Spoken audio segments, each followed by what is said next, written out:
구약성경 190면 레위기 27장 1절로 13절 말씀입니다.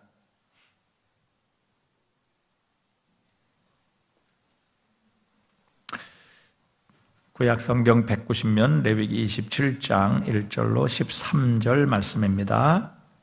여호와께서 모세에게 말씀하여 이르시되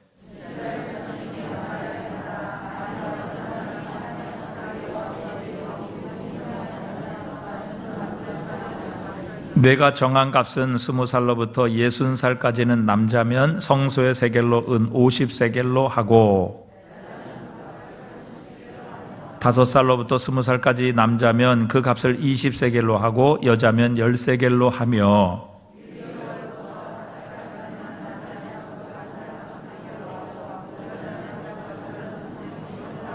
60살 이상은 남자면 그 값을 15세겔로 하고 여자는 10세겔로 하라.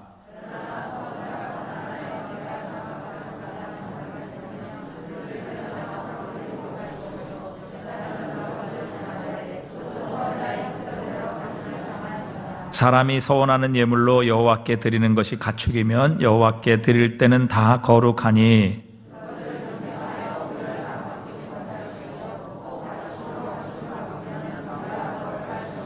부정하여 여호와께 예물로 드리지 못할 가축이면 그 가축을 제사장 앞으로 끌어갈 것이요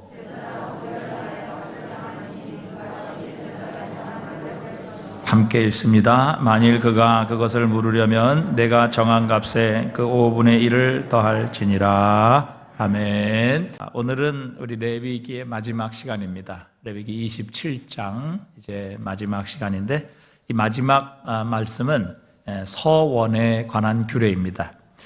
서원은 사실 율법은 아니죠. 모든 사람이 지켜야 하는, 해야만 하는 그런 법이 아니기 때문에 율법의 조항은 아니었습니다. 하지만 서원은 하나님을 향한 약속이기 때문에 서원을 한 사람은 반드시 그 서원을 지켜야만 했습니다. 하나님께서는 약속하신 것을 반드시 지키시는 분이십니다. 그분이 말씀하시면 천지가 없어질지언정 내 말은 1.1핵도 없어지지 아니하리라. 하나님은 신실하신 하나님, 약속하신 것을 반드시 지키시는 하나님이십니다. 그러기에 하나님의 백성인 우리들도 하나님께서는 약속을 신실하게 지키기를 원하십니다. 우리가 정직하다면 정말 우리 그리스도인들이, 예수 믿는 사람들이 정말 약속을 잘 지키고 거짓말하지 않는다면 그 한 가지만으로도 우리는 우리를 통해 그리스도 예수를 이 땅에 증거하고 나타낼 수 있을 것입니다.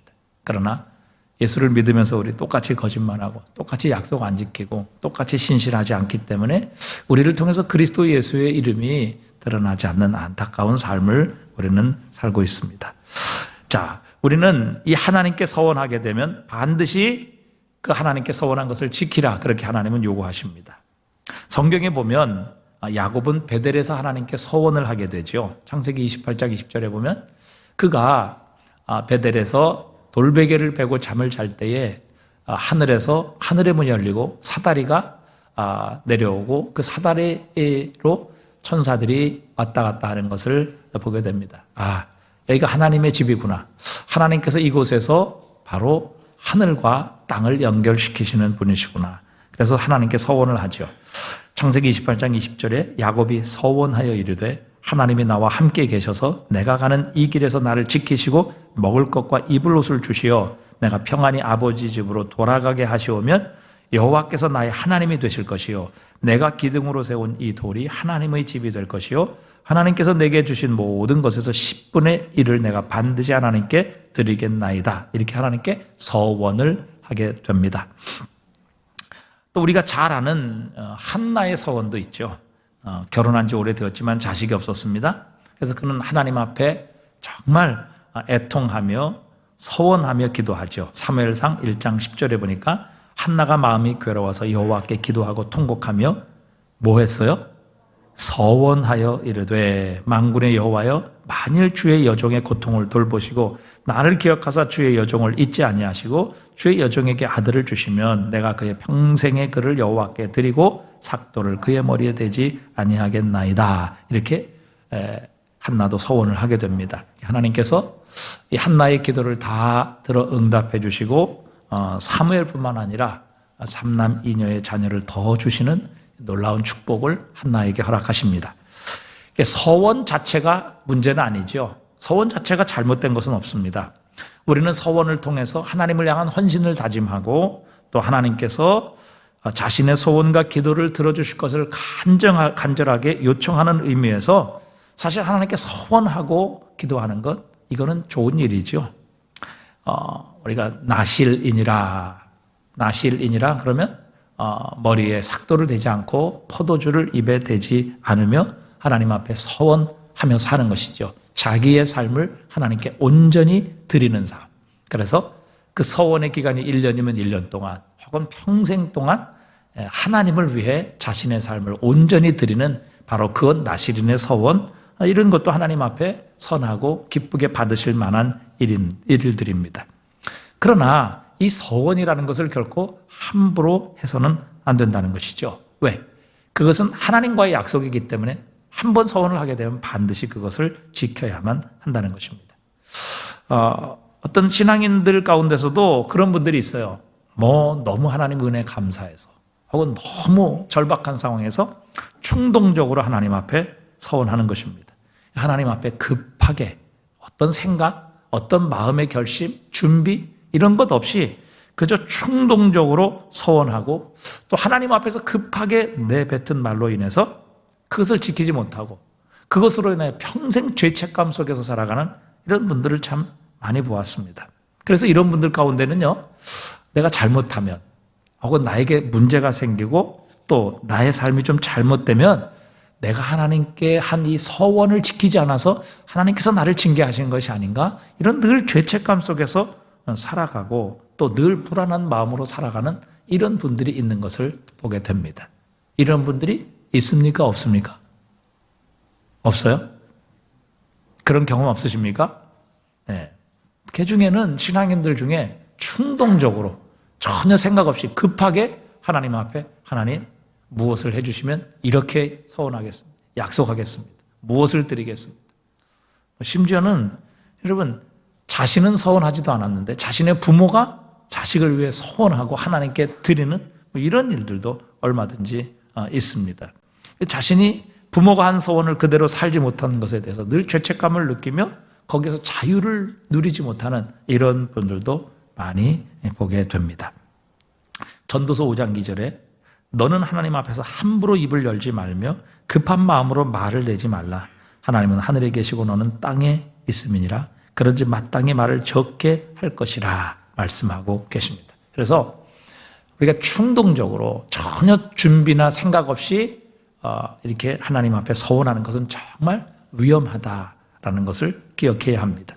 자, 이 서원에 대해서 분명한 사실은 서원한 것은 반드시 지켜야 하는 것이죠. 신명기 23장 21절에 보면 한번 같이 읽어보겠습니다. 내 하나님 여호와께 서원하거든 갚기를 더디하지 말라. 내 하나님 여호와께서 반드시 그것을 내게 요구하시리니 더디면 그것이 내게 죄가 될 것이라. 아멘. 하나님께 서원한 것은 하나님께 약속하신 것이기 때문에 반드시 지키라. 만약 그것이 더디게 되면 자꾸 그것을 미루게 되면 그것이 너에게 죄가 될 것이라. 이렇게 말씀하고 계십니다. 그래서 서원한 것은 반드시 지켜야 하는 것이죠. 자, 그런데 하나님께서는 함부로 서원하지 못하도록 분명하게 우리에게 규정하고 계십니다.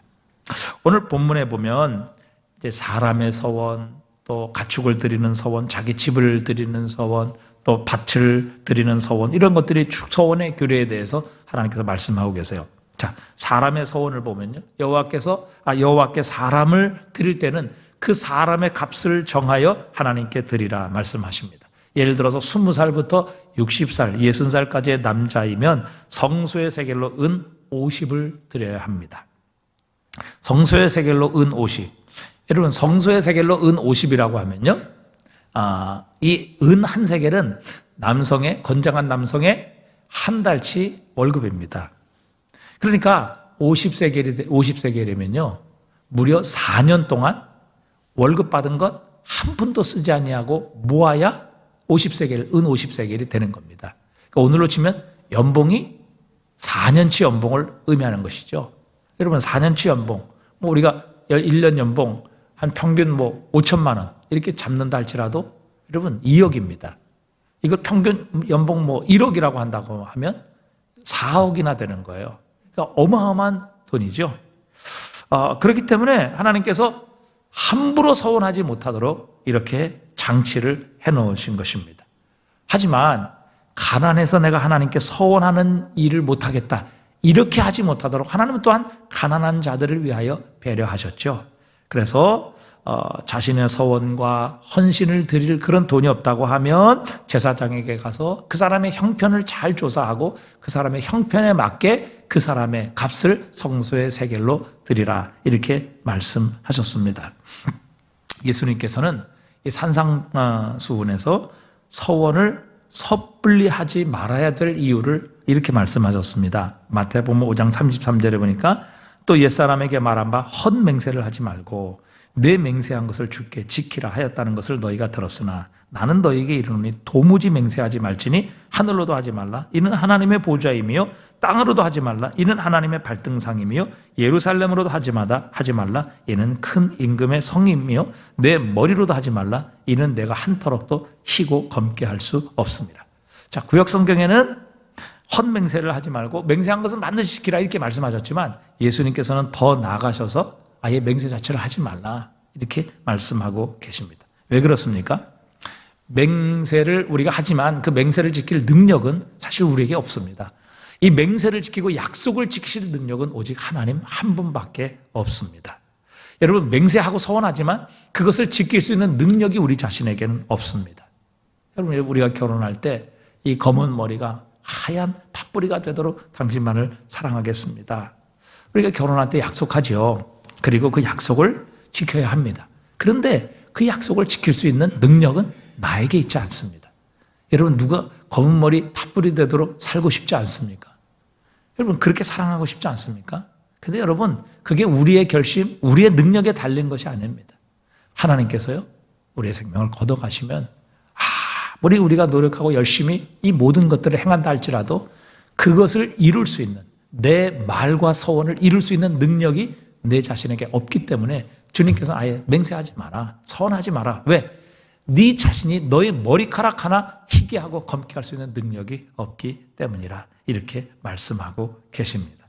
그래서 우리가 자꾸 하나님 앞에 뭔가 서원하려고 하지 말고 하나님 앞에 겸손히 자신의 연약함을 인정하고 하나님의 주권 앞에 우리가 무릎을 꿇어야 하는 것입니다. 하나님의 은혜를 구해야 하는 것이죠. 우리는 하나님의 허락 안에서 살아갈 수 있습니다. 우리 잠언에도 보면 마음의 경영은 사람에게 있을지라도 그 말의 성취는 하나님 여호와께 있느니라 말씀하십니다. 여러분, 내 마음에 생각하고 내 마음에 다 경영을 한다고 그것이 이루어집니까? 그렇지 않습니다. 이 모든 것의 성취는 하나님께 있는 것입니다. 하나님께서 은혜를 베푸셔야 되는 것이죠. 그래서 야고보서 4장 13절에 보니까 이렇게 말씀하십니다. 우리 한번 읽어봅니다. 들으라, 너희 중에 말하기를 오늘이나 내일이나 우리가 어떤 도시에 가서 거기서 1년을 머물며 장사하여 이익을 보리라 하는 자들아, 내일 일을 너희가 알지 못하는도다. 너희 생명이 무엇이냐? 너희는 잠깐 보이다가 없어지는 안개니라. 너희가 도리어 말하기를 주의 뜻이면 우리가 살기도 하고 이것이나 저것을 하리라 할 것이거늘 이제도 너희가 허탄한 자랑을 하니 그러한 자랑은 다 악한 것이라. 아멘. 우리가 내일 저 지방에 가서 장사를 해서 이익을 볼 것이다. 또 그 다음 날은 저쪽 지방에 가서 장사를 해서 돈을 벌 것이다. 여러분, 이거 우리의 마음과 결심대로 되는 것이 아니라 오직 하나님의 은혜, 하나님의 주권 아래서만 이루어지는 것이라 우리에게 말씀하십니다. 그래서 여러분, 내가 서원한다고 해서 내가 그걸 지킬 수 있는 능력이 내 자신에 없기 때문에 주님께서 함부로 서원하지 말라 이렇게 말씀하고 계시는 겁니다. 자, 그렇다면 오늘 우리가 이 서원이라는 얘기를 우리가 생각할 때 반드시 우리가 기억나는 한 사람의 인물이 있습니다. 누군가 하면 사사기 11장에 나오는 누구죠? 자기 딸을 번제로 드린 사사 누구예요? 입다죠, 입다. 우리 입다의 이 서원을 통해서 과연 하나님께서 도대체 기뻐하시는 서원이 어떤 것인가? 도대체 하나님께서는 우리에게 무엇을 원하시는가? 우리는 과연 어떻게 하나님을 기쁘시게 섬길 수 있을까 하는 것을 좀 생각을 해보려고 합니다.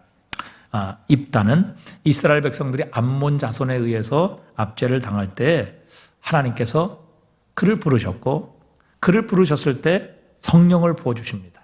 그러자 입다가 이렇게 하나님께 서원을 합니다.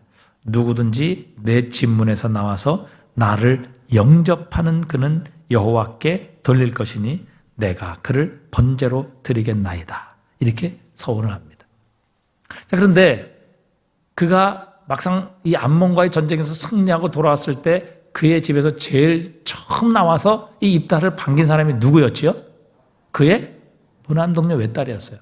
근데 입다는 전혀 그것을 예상하지 못했거든요. 그러니까 아마 입다는 적어도 자신의 집안에 있는 뭐 가축이나 뭐 동물 이런 것들을 생각을 했었던 것 같아요.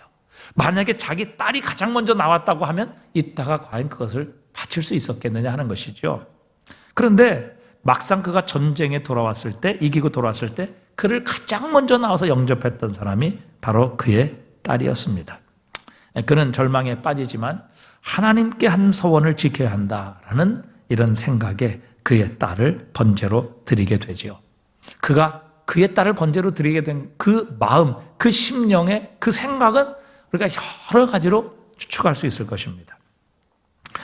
딸 역시 아버지가 하나님 앞에 그렇게 서원을 했다면 반드시 아버지가 그 서원을 지켜야 합니다. 라고 아버지에게 자신을 제물로 바치라 이렇게 이야기를 하게 되죠. 사실 이 사건이 너무도 충격적이기 때문에 전통적으로 많은 학자들은 어떻게 했는지 이 문제를 덜 충격적인 것으로 이해를 하고 해석을 하려고 했습니다.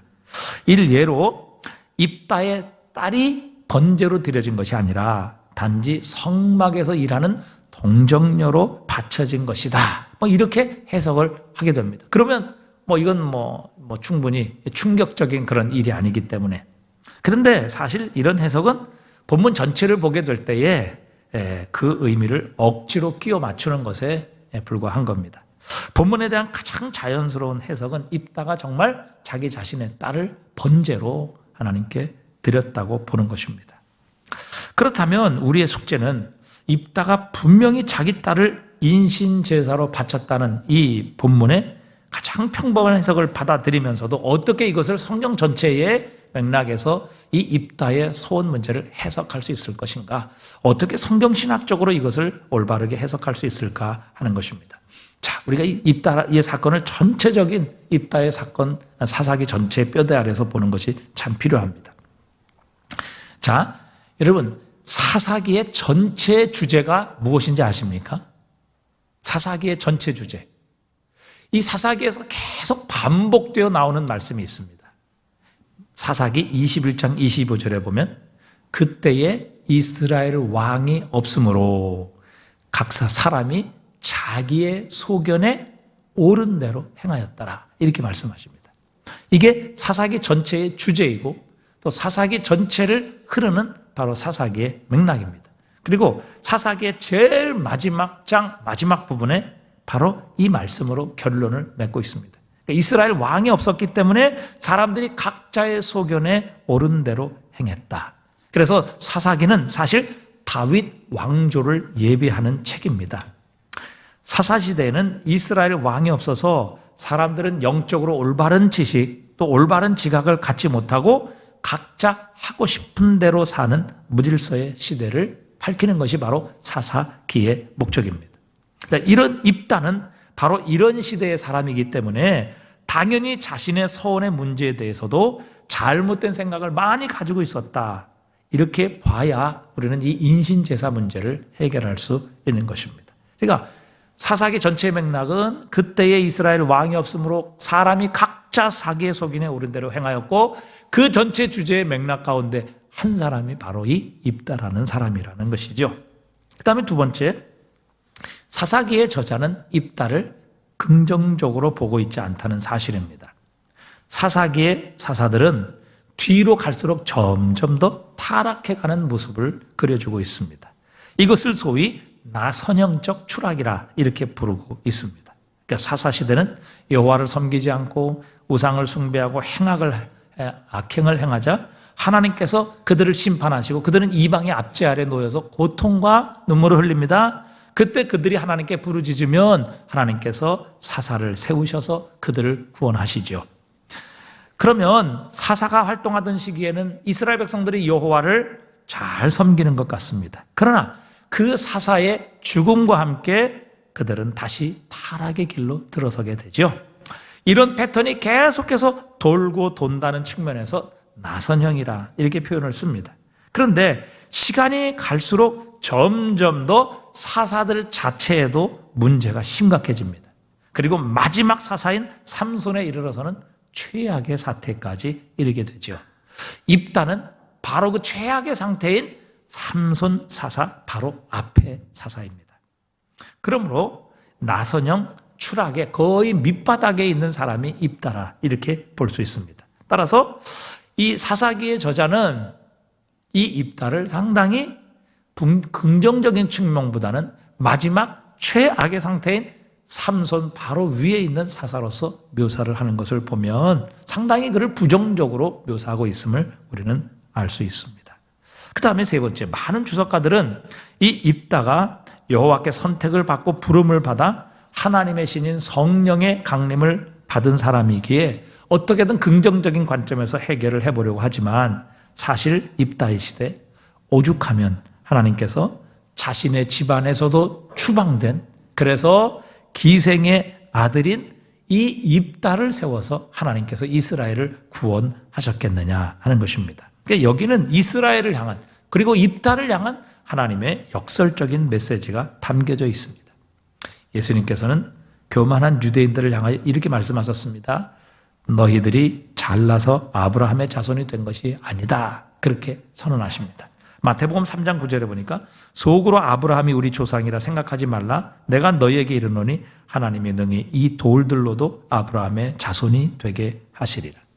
오죽하면 여러분, 하나님은 얼마든지 돌을 가지고도 아브라함의 자손을 만드실 수 있다.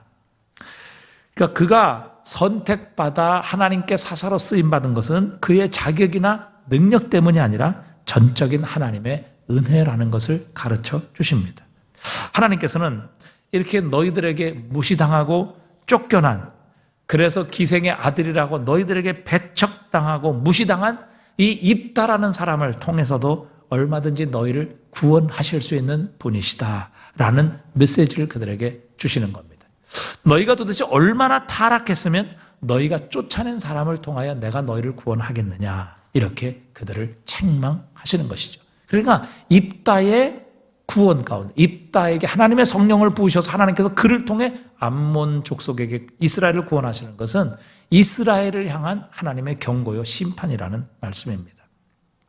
또 입다는 자신이 서원이라도 해야 하나님께서 자신을 도와 암몬 자손에게서 승리해 주실 것이다, 승리하게 해 주실 것이다 라는 그런 마치 강박관념 같은 것이 있었음을 우리는 추측해 볼 수 있습니다. 이렇게 되면 하나님께 서원하는 것이 하나님과 흥정하고 하나님과 협상하는 것처럼 우리는 보여줄 수 있습니다. 하나님, 저의 소원을 들어주시면, 하나님, 제 기도를 들어주시면, 하나님, 제가 원하는 것을 주시면 하나님께 이런 것을 저도 드리겠습니다. 이런 것을 하겠습니다. 여러분, 하나님께서 입다를 통해 이스라엘을 암몬 자손의 손에서 구원하시는 것은 전적인 하나님의 은혜입니다. 그 주권은 하나님께 있습니다. 입다가 잘나서, 입다가 능력이 있어서, 입다가 자격이 되어서 그렇지 않습니다. 하나님께서는 자신의 집에서 형제들에게도 조차 쫓겨난 입다를 택하시고 그를 통해 이스라엘을 구원하시는 것은 전적인 하나님의 계획 속에 있는 것입니다. 그런데 입다는 마치 자신의 열심, 그리고 하나님을 향한 헌신을 통해 하나님과 협상하고 하나님께 흥정하는 것 같은 그런 인상을 우리에게 주고 있습니다. 하나님, 만약에 암몬 자손과의 전쟁에서 나를 승리하게 해서 돌아오게 하신다면 내 집에서 가장 먼저 나오는 바로 그 자를 내가 하나님께 번제로 드리겠습니다. 이렇게 하나님께 어찌 보면 승리를 위한 협상과 또 승리를 위한 흥정을 하는 것처럼 우리에게 보여주고 있습니다. 여러분, 우리의 구원이나 우리가 의롭게 되는 것은 우리가 율법을 지키고 하나님께 어떤 자격이 있기 때문이 아닙니다. 우리 주 예수 그리스도의 십자가의 은혜와 하나님 아버지의 무조건적인 사랑으로 말미암아 우리는 구원을 받고 하나님의 자녀가 되며 하나님께서 주시는 이 놀라운 은혜로 쓰임을 받을 수 있게 되는 것입니다. 하나님은 우리를 사랑하십니다. 그래서 우리에게 독생자를 주셨죠. 그 독생자가 아니면 구원받을 다른 이름이 없었기 때문에 하나님께서 우리에게 우리의 구원을 위해 독생자를 주신 것입니다.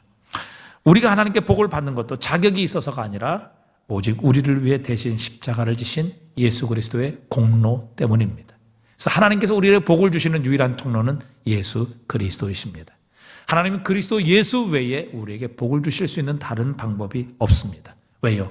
우리는 그리스도 외에는 우리의 죄로 말미암아 하나님의 진노와 심판의 대상이기 때문에 그렇습니다. 어느 누구도 우리의 자격으로 하나님께 구원을 얻고 하나님의 복을 받을 수 있는 사람은 한 사람도 없습니다. 그러기에 오늘도 우리가 의지하고 찬양해야 할 것은 오직 예수 그리스도의 십자가의 은혜입니다. 십자가의 공로입니다. 하나님은 예수 그리스도의 십자가를 통해서만 우리를 축복하시고 우리에게 은혜를 베푸시고 우리를 구원하시고 우리를 의롭다 하실 수 있기 때문입니다. 오늘 입달은 마치 자신의 헌신, 자신의 어떤 충성을 통해서 하나님께 드려지는 어떤 충성을 통해서 마치 하나님께서 나 자신에게 승리를 주시는 것처럼 그렇게 하나님과 흥정하는 이런 모습을 우리에게 보였다는 것이죠. 자, 그 다음에 입다의 서원은 인신제사를 강력하게 금지하고 있는 하나님의 계명과 상충하고 있다는 사실입니다. 레위기 18장 21절에 보면 너는 결단코 자녀를 몰래에게 주어 불로 통과하게 함으로 내 하나님의 이름을 욕되게 하지 말라. 나는 여호와이니라. 여러분, 하나님은 결코 인신제사를 허락하지 않으십니다. 예레미야 19장 5절에도 그들이 바알을 위하여 산당을 건축하고 자기 아들들을 바알에게 번제로 불살라 드렸나니 이는 내가 명령하거나 말하거나 뜻한 바가 아니니라 말씀하십니다. 하나님께서 아브라함에게 이삭을 번제로 드리라 말씀하셨죠. 이 경우도 단지 아브라함의 신앙을 위한 테스트만 하시고 실제로 그를 번제로 바치는 것을 하나님 허락하지 않으십니다. 오히려 이 이삭을 대신하여 하나님은 숫양을 이미 준비해 놓으셨죠. 따라서 입다가 딸을 번제로 드리는 이 행위는 구약 전체에서 전체 시각으로 볼 때 이것은 잘못된 서원이라 우리는 이렇게 말씀을 드릴 수 있습니다. 자, 이 모든 것을 보면 입다가 이렇게 서원하고 또 그 서원한 것을 지키기 위해서 자기 딸을 인신제사로 번제로 드렸다는 것은 바로 입다가 얼마나 하나님 앞에 영적인 무지를 가지고 있었고 또 하나님의 뜻이 무엇인지를 알지 못했던 사람. 그래서 결국 자기의 소견에 옳은 대로 선택하며 그렇게 실천했던 사람이었던가 하는 것을 우리에게 보여주십니다. 호세아서 4장 6절 내 백성이 무엇이 없으므로 망하는도다? 지식이 없으므로 망하는도다. 여러분, 하나님의 뜻대로 살려면 하나님을 알아야 합니다. 그분의 뜻이 무엇인지 알아야 합니다. 그분의 기뻐하시는 뜻이 무엇인지 그분에 대한 지식이 있어야 되죠. 그분에 대한 지식이 없으니까 오늘 입다도 뭐예요? 자기의 소견에 옳은 대로 그냥 한 것입니다. 무조건 하나님께 서원하고 그것을 지키면 하나님께서 기뻐하실 것이다. 오늘 본문에도 보면 서원은 서원한 것을 감당할 수 없을 만큼 가난하다면 제사장이 그의 형편을 따라 값을 조정해서 변경할 수 있었습니다. 그래서 오늘 보면 8절에 보니까 사람이 서원자가 가난하여 내가 정한 값을 감당하지 못하겠으면, 그러니까 내가 그렇게 서원을 했는데 내가 정한 것에 대해서 내가 도저히 가난해서 감당하지 못하게 되면 그를 제사장 앞으로 데리고 갈 것이요 제사장은 그 값을 정하되 그 서원자의 형편대로 값을 정할 것이니라. 원래는 50세겔인데 자기가 가난해서 그것을 감당하지 못하겠으면 제사장에게 가서 형편을 얘기하면 제사장은 그 사람의 형편에 따라서 그 서원의 값을 조정할 수 있다, 이렇게 말씀하고 계셔요. 또 14절에 보면 자기 집을 하나님께 드릴 때도 그렇게 말씀하죠. 사람이 만일 자기 집을 성별하여 여호와께 드리려 하면 제사장이 그 우열간의 값을 정할지니 그 값은 제사장이 정한 대로 될 것이며 만일 그 사람이 자기 집을 물으려면, 이게 뭐예요? 다시 되산다는 겁니다. 하나님께 드렸는데 다시 되산다는 거예요. 그렇게 되면 바로 내가 값을 정한 돈의 5분의 1을 더할지니 20%를 더 내면 다시 서원하는 것을, 하나님께 바친 것을 돌려낼 수 있다, 물려낼 수 있다, 이렇게 말씀하고 계시는 겁니다. 그러니까 하나님께 서원했을지라도 형편이 되지 않거나 능력이 되지 않거나 혹은 그것이 도저히 내가 잘못된 것이라고 했을 때는 여기 본문의 서원의 모든 이 계명에도 보면 이것을 물려낼 수도 있었고 그것을 바꿀 수도 있었다는 것을 우리에게 말씀해 주고 계시는 겁니다. 여러분, 우리가 하나님을 섬길 때 하나님이 도대체 무엇을 원하시는지, 하나님의 기뻐하시는 뜻이 무엇인지 알지 못하고 우리의 소견대로 하나님을 섬기고 우리의 소견대로 하나님께 결심하고 서원하고 그렇게 신앙생활하고 예배를 드리는 일이 얼마나 많은지 알 수 없습니다. 여러분, 우리가 기뻐한다고 해서 하나님도 기뻐하실까요? 여러분, 우리가 원한다고 해서 하나님도 그것을 원하시겠느냐 하는 것입니다. 여러분, 결국 이렇게 입다가 잘못된 신앙의 씨앗을 뿌린 열매를 누가 거두게 되는가 하면 바로 자기 자신이 거두게 됩니다. 그는 무남동녀 외딸의 죽음과 더불어 역사 속에서 사라지지요. 대가 끊어지는 겁니다. 여러분, 구약에 있어서 후손이라는 존재는 매우 중요합니다. 후손은요, 바로 자신이 그 후손을 통해서 계속 사는 것이기 때문에 구약에 있어서 후손이라는 것은 굉장히 중요했어요. 그런데 결국 입다는 자신의 잘못된 서원으로 인하여 자신의 후손이 끊어지게 되고 그는 결국 그 후손과 함께 역사 속에서 사라지게 되는 것입니다. 자, 오늘의 결론을 맺습니다. 하나님께 서원 반드시 지켜야 되고 서원은 함부로 해서는 되지 않습니다. 그러나 그것이 하나님의 뜻이 아니라고 하면, 내 서원이 잘못됐다고 하면 반드시 그것을 되돌리고 물릴 수 있어서 결국 그것으로 인한 내 죄책감 속에서 살지 말아야 한다는 것이죠. 그러니까 정말 하나님께서 기뻐하시는 뜻이 무엇인지 우리는 알아야 한다는 것입니다. 이 입다가 정말 자기의 딸을 번제로 드리는 것을 하나님이 기뻐하지 않고 그것은 하나님의 뜻이 아니라는 사실을 알았다면 그는 하나님 앞에 자신의 잘못된 서원을 처리하고 자신의 죄를 고백하고 또 얼마든지 다른 동물로도 번제로 하나님께 드릴 수 있었을 것입니다. 그러나 그는 자신이 내뱉은 말이 있었기 때문에 또 자신의 자존심 때문에 또 자신의 말을 들은 여러 사람들이 있었기 때문에 그것을 철회하지 않아요. 결국 그리고 자기의 딸을 하나님 앞에 번제로 드리게 되는 것입니다.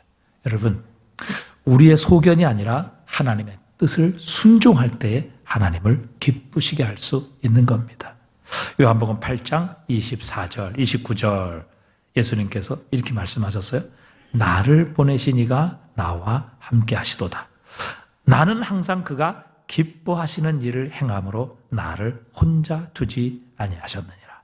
한번 다 같이 읽어봅니다. 나를 보내신 이가 나와 함께 하시도다. 나는 항상 그가 기뻐하시는 일을 행함으로 나를 혼자 두지 아니하셨느니라. 아멘. 그래서 10장 7절에도 보면 이에 내가 말하기를 하나님이여 보시옵소서 두루마리 책에 나를 가리켜 기록된 것과 같이 하나님의 뜻을 행하러 왔나이다 하셨느니라. 여러분, 두루마리 책, 구약 성경은 이렇게 양피지로 해서 이렇게 두루마리로 성경이 기록되어 있죠. 구약 성경을 가리키는 거예요. 그러니까 예수님께서 이 땅에 오신 목적이 무엇인가? 하나님 보시옵소서 두루마리 책에, 즉 구약 성경에 나를 가리켜 기록된 것, 구약 성경에 예언된 하나님의 말씀을 이루려고, 그 하나님의 뜻을 행하려고 내가 왔나이다. 그래서 예수님은 하나님의 뜻을 순종하기 위해서 심지어 예수님은 죽기까지 하십니다. 자신을 십자가에 못 박으시는 순종, 죽음까지, 죽기까지 순종하심으로 예수님은 아버지의 뜻을 온전히 이루십니다. 그래서 하나님께서는 예수님을 사랑하셨고 하나님께서는 예수님을 결코 혼자 두지 아니하고 함께 하셨던 것이죠. 여러분, 우리가 원하는 대로 자기의 소견대로 하나님을 섬기고 또 그렇게 열심을 가지고 하나님께 충성했다고 해서 하나님이 기뻐하시는 것이 아님을 입다의 서원을 통해서 하나님은 우리에게 가르쳐 주시고 말씀하십니다. 여러분, 하나님의 뜻대로 순종해야 하나님이 기뻐하십니다. 그리고 하나님의 뜻대로 순종하려면 하나님을 알아야지요. 호세아서 6장 3절에 그러므로 우리가 여호와를 알자, 힘써 여호와를 알자. 그의 나타나심은 새벽빛같이 어김이 없나니 비와 같이 땅을 적시는 늦은 비와 같이 우리에게 임하시리라. 여러분, 주님의 뜻은 분명하다는 것입니다. 주님의 뜻은 일정하다는 것입니다. 그분의 뜻은 알 수 있다는 것이죠. 여러분, 우리가 그분의 뜻을 모른다면 어떻게 그분의 뜻대로 순종하며 그분을 기쁘시게 할 수 있겠습니까? 그러나 하나님의 뜻은 새벽빛같이 어김없이 나타나신다는 겁니다. 여러분, 새벽에 어떤 날은 해가 뜨고 또 어떤 날은 해가 안 뜨고 어떤 날은 동쪽에서 뜨고 어떤 날은 서쪽에서 뜨고, 여러분, 이렇게 해가 뜬다고 하면 여러분, 그것을 우리가 어떻게 어디서 해가 뜬다 이렇게 확신할 수 있겠어요? 그러나 해는요, 어김없이 아침이 되면 바로 정확하게 동쪽에서 떠오르게 되어 있습니다. 그것처럼 하나님의 뜻도 분명하다는 것입니다. 하나님의 뜻은 절대 변하거나 아니면 우리가 헷갈리게 하거나 혹은 알아차리지 못하도록 어느 날은 이쪽에서 뜨셨다가 어느 날은 저쪽에서 뜨셨다가 어느 날은 전혀 예상하지 못했던 뒤에서 뜨셨다가 이런 분이 아니시라는 것이죠. 하나님의 뜻은 일정하다는 겁니다. 분명하다는 겁니다. 그래서 우리가 하나님의 뜻을 알 수 있다는 것이죠. 새벽빛같이 어김없이 비와 같이 땅을 적시는 늦은 비와 같이 우리에게 임하시리라. 반드시 하나님은 하나님의 때에 이 땅에 비같이 새벽빛같이 비같이 늦은 비같이 우리에게 임하셔서 하나님이 말씀하신 것 이루시고 그 뜻대로 모든 것을 운행해 가신다 말씀하고 계십니다. 여러분, 우리가 우리의 소견에 옳은 대로 살아간다고 결코 하나님 기뻐하시고 또 하나님 내가 아무리 열심을 내서 여러분 하나님을 기쁘시게 한다고 해도 여러분 그건 포인트가 틀린 거죠. 여러분, 바늘귀에도 정확하게 바늘귀에 포인트를 맞춰서 실을 끼워야 여러분 그 바늘실을 가지고 무엇인가를 해낼 수 있는 겁니다. 그런데 여러분 아무리 열심히 껴도 그 바늘귀가 아닌 다른 곳에서 엉뚱한 데다가 여러분 실을 자꾸 맞춘다고 하면 하루 종일 해도 여러분 그 바늘과 실을 가지고는 아무 일도 할 수 없는 것이죠. 마찬가지입니다. 여러분, 하나님을 기쁘시게 하기 위해서는 우리의 소견에 옳은 대로가 아니라 우리가 기뻐하는 대로가 아니라 우리가 원하는 대로가 아니라 하나님의 뜻대로 순종해야 합니다. 그 하나님의 뜻대로 순종하기 위해서는 하나님을 알아야 하는 것입니다. 그 뜻을 알아야죠. 그래야 우리가 그 뜻을 순종할 수 있기 때문입니다. 그래서 그러므로 우리가 여호와를 알자, 힘써 여호와를 알자 이렇게 말씀하고 계시는 것이죠. 왜 이스라엘이 망해요? 지식이 없으므로 망하는도다. 도대체 하나님이 무엇을 기뻐하시고 하나님의 뜻이 어디이신지 알지를 못하기 때문에 그들은 엉뚱한 것에 절하고 엉뚱한 것을 기뻐하고 엉뚱한 것에 하나님께서 주신 축복을 드리고 또 엉뚱한 것에 자신의 모든 삶을 드렸다가 결국에는 이스라엘은 하나님 앞에 심판받고 멸망을 받게 되는 것입니다. 여러분, 여호와를 알자, 힘써 여호와를 알자, 그렇게 주님은 우리에게 선포하고 계십니다. 하나님을 알아야 그 뜻대로 순종할 수 있고 그 뜻대로 순종해야 우리는 하나님을 기쁘시게 할 수 있는 겁니다. 그때 하늘의 문이 열리게 되고 하나님께서 마음껏 우리의 삶에 은혜와 축복을 부어주시는 것이죠. 여러분, 오늘 이 저녁에 하나님, 우리가 우리의 소견에 오른데도 하나님을 섬기는 것이 아니라 하나님의 뜻을 알게 하시고 예수님처럼 그 뜻대로 죽기까지 순종하게 하여 주시옵소서. 그때 하나님의 역사가 일어나게 될 줄 믿습니다. 하나님 부활의 능력이 우리를 통해 나타나게 하실 줄 믿습니다. 여러분, 이 놀라운 역사가 그의 뜻을 순종하는 자들에게 이루어지게 하시고 예수님께서 죽기까지 하나님의 뜻에 순종하셨을 때 하나님께서는 예수 그리스도를 죽음에서 부활하게 하시는 놀라운 기적, 놀라운 승리를 우리에게 보여주신 것입니다. 오늘도 주님을 더 알기를 원합니다. 그러므로 우리가 여호와를 알자, 힘써 여호와를 알자. 그의 나타나시면 새벽빛같이 어김이 없나니 비와 같이 땅을 적시는 늦은 비와 같이 우리에게 임하시리라. 각자 자기의 소견대로 사는 그런 신앙의 그런 사사시대, 그런 입다 같은 삶이 아니라 하나님의 뜻을 알고 그 뜻을 이루기 위해 예수님처럼 죽기까지 순종하는 삶을 살게 될 때에 하나님께서 우리의 삶을 통하여 부활의 능력과 영광을 나타내 주실 줄 믿습니다.